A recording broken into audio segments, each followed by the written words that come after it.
will there be a day when we'll be able to export India's AI to the rest of the world, as we are doing in the space of electronics, for instance, which has now become one of the foremost areas of export?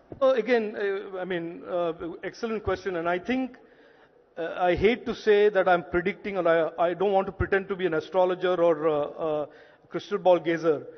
But if you look at what President Trump is doing and Elon Musk is doing in the US, if you look at what DeepSeek and the Chinese are doing, we are essentially preparing for a world where the battleground is going to be about data, it is going to be about models, who has superior AI capability, what kind of applications do I have on what type of models.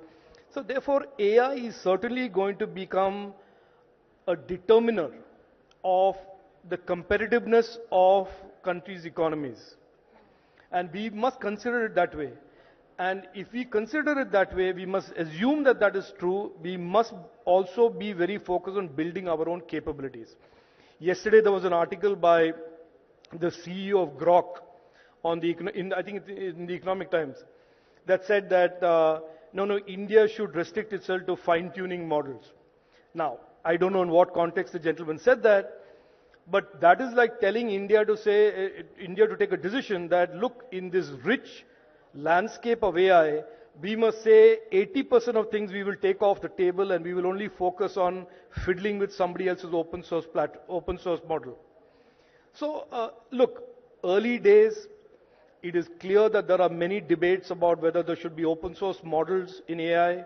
I was in the France AI Summit, and there was a very large number of academic professors who said open source AI models should not be permitted because bad people will get access to AI. And then the corollary of that is, of course, then that means only a few countries and few companies will have AI. Is that what we want? So certainly, our Prime Minister has been repeatedly saying that technology cannot create haves and have-nots.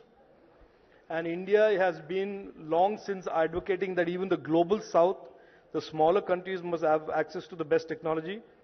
So to answer your question in a long-winded manner, yes, I think India must build our own capability, whether that is models, whether that is data sets, or whether that is all of the above, and make that technology and those models available to those countries that lack it. And which is what we are batting for, which is open-sourced models. Absolutely. And the Prime Minister at the AI Action Summit in France also stated that AI should be for good and should be for all, and that's the key. Absolutely.